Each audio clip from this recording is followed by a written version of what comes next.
Inter తర్వాత డిగ్రీతో పాటు IAS prepare అవ్వండి. 3 years లో ఐఏఎస్, ఐపీఎస్, ఐఎఫ్ఎస్, ఐఆర్ఎస్ లాంటి ఉన్నత ఉద్యోగాలలో సెటిల్ అవ్వండి. Vintage IAS academy, AC residential campus. Phone number 7770033722.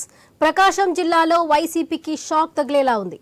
Ongole MP ఆ పార్టీ నేత మాగుంట శ్రీనివాస్ రెడ్డి టీడీపీలో చేరనున్నట్లు తెలుస్తుంది. ఈ మేరకు టీడీపీ అధ్యక్షుడు చంద్రబాబుతో చర్చలు జరిపినట్లు సమాచారం. తనతో పాటు తన కుమారుడి రాజకీయ భవితవ్యంపై మాగుంట చర్చించినట్లు తెలుస్తుంది. కుమారుడు రాఘవరెడ్డిని ఒంగోలు ఎంపీ స్థానం నుంచి లేదా అసెంబ్లీ స్థానం నుంచి పోటీ చేయించాలని ఆలోచనలో ఉన్నట్లుగా గుసగుసలు వినిపిస్తున్నాయి. ఇక ఈ విషయంపై మరింత సమాచారం మా ప్రతినిధి సుధాకర్ లైవ్ లో అందిస్తారు. చెప్పండి సుధాకర్.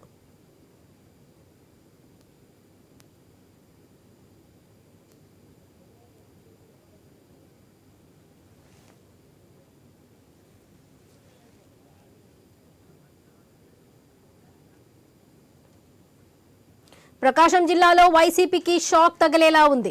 ఒంగోలు ఎంపీ ఆ పార్టీ నేత మాగుంట శ్రీనివాస్ రెడ్డి టీడీపీలో చేరనున్నట్లు తెలుస్తుంది. ఈ మేరకు టీడీపీ అధ్యక్షుడు చంద్రబాబుతో చర్చలు జరిపినట్లు సమాచారం. తనతో పాటు తన కుమారుడి రాజకీయ భవితవ్యంపై మాగుంట చర్చించినట్లు తెలుస్తుంది. కుమారుడు రాఘవరెడ్డిని ఒంగోలు ఎంపీ స్థానం నుంచి లేదా అసెంబ్లీ స్థానం నుంచి పోటీ చేయించాలని ఆలోచనలు ఉన్నట్లుగా గుసగుసలు వినిపిస్తున్నాయి.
ప్రకాశం జిల్లాలో వైసీపీకి షాక్ తగిలేలా ఉంది. ఒంగోలు ఎంపీ ఆ పార్టీ నేత మాగుంట శ్రీనివాస్ రెడ్డి టీడీపీలో చేరనున్నట్లు తెలుస్తుంది. ఈ మేరకు టీడీపీ అధ్యక్షుడు చంద్రబాబుతో చర్చలు జరిపినట్లుగా సమాచారం. తనతో పాటు తన కుమారుడి రాజకీయ భవితవ్యంపై మాగుంట చర్చించినట్లు తెలుస్తుంది. కుమారుడు రాఘవరెడ్డిని ఒంగోలు ఎంపీ స్థానం నుంచి లేదా అసెంబ్లీ స్థానం నుంచి పోటీ చేయించాలని ఆలోచనలో ఉన్నట్లుగా గుసగుసలు వినిపిస్తున్నాయి.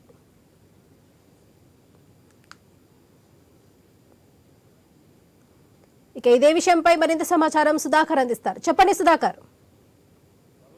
ఒంగోలు ఎంపీ మాగుంట శ్రీనివాసరెడ్డి తెలుగుదేశం పార్టీలో చేరడం దాదాపు ఖరారైందని చెప్పుకోవచ్చు. ఇప్పటికే చంద్రబాబుతో ఎంపీ మాగుంట భేటీ అయ్యారు. తెలుగుదేశం పార్టీ లో చేరే అంశంపై మాగుంట చంద్రబాబుతో చర్చించినట్లు తెలుస్తుంది. ప్రధానంగా తనతో ఏదైతే ఒంగోలు ఎంపీగా ఉన్న మాగుంట శ్రీనివాసరెడ్డి ఈసారి ఎన్నికల్లో తనతో పాటు తన కుమారుడి రాజకీయ భవిష్యత్తుపై విషయంలో కూడా చంద్రబాబుతో చర్చించినట్లు తెలుస్తుంది.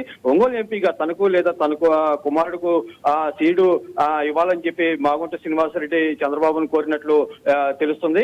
అయితే ప్రధానంగా ఏదైతే ఒంగోలు ఎంపీగా తనకు అవకాశం ఇచ్చినా తన కుమారుడికి అసెంబ్లీ స్థానం నుంచి పోటీ చేసే అవకాశం ఇవ్వాలని చెప్పేసి మాగుంట చంద్రబాబును కోరినట్లు ఆయనకి సన్నిహితులు చెప్తున్నారు. ప్రధానంగా ఒంగోలు ఎంపీ మాగుంట విషయంలో అసెంబ్లీ తాను మాగుంట కూడా ఈసారి అసెంబ్లీ పార్లమెంటు స్థానానికి నిలబడతాడా లేదా అసెంబ్లీ నుంచి పోటీ చేస్తాడనే దానిపై ప్రస్తుతం రాజకీయ వర్గాల్లో చర్చ నడుస్తుంది. ప్రధానంగా 2014 ఎన్నికల్లో టీడీపీ నుంచి మాగుంట శ్రీనివాసరెడ్డి అప్పట్లో పోటీ చేశారు. అయితే ఆ సమయంలో టీటీడీ చైర్మన్ వైవి సుబ్బారెడ్డి చేతిలో ఆ ఎన్నికల్లో ఓడిపోయారు. ఆ సమయంలో ఎంపీ మాగుంటకు టీడీపీ అధిష్టానం ఎమ్మెల్సీ ఇచ్చింది.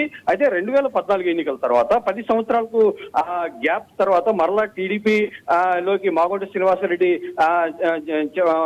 చేరడం పూర్తిగా జిల్లా రాజకీయాల్లో ఆసక్తికరంగా మారిందని చెప్పుకోవచ్చు. మరోవైపు తెలుగుదేశం పార్టీ కూడా ఒంగోలు ఎంపీ స్థానం సంబంధించి ఇప్పటి వరకు సరైన అభ్యర్థి లేకపోవడంతో ఈ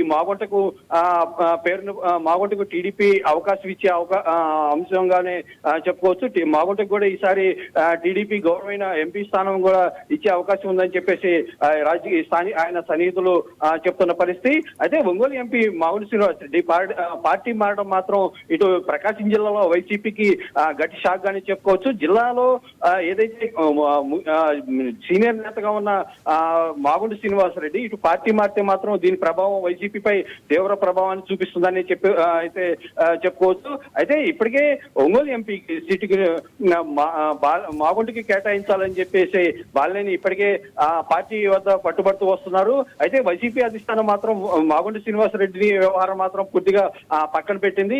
ఈ నేపథ్యంలోనే ఒంగోలు ఎంపీ స్థానంలో చంద్రగిరి ఎమ్మెల్యే చెవిరెడ్డి భాస్కర్ రెడ్డికి టికెట్ ఇవ్వనుంది. ఈ నేపథ్యంలోనే ప్రకాశం జిల్లా రాజకీయాలు పూర్తిగా ఆసక్తికరంగా మారాయి. ప్రధానంగా వైసీపీ పార్టీలో ట్రబుల్ షూటర్ గా ఉన్న చెవిరెడ్డి భాస్కర్ రెడ్డి మాగుంటకు ప్రత్యర్థిగా మారున్న నేపథ్యంలో ఒంగోలు ఎంపీ సీటు ఎవరికి గెలుచుకుంటారనే దానిపై మాత్రం ప్రస్తుతం ప్రకాశం జిల్లా రాజకీయాల్లో ఉత్కంఠంగా మారిందని చెప్పుకోవచ్చు.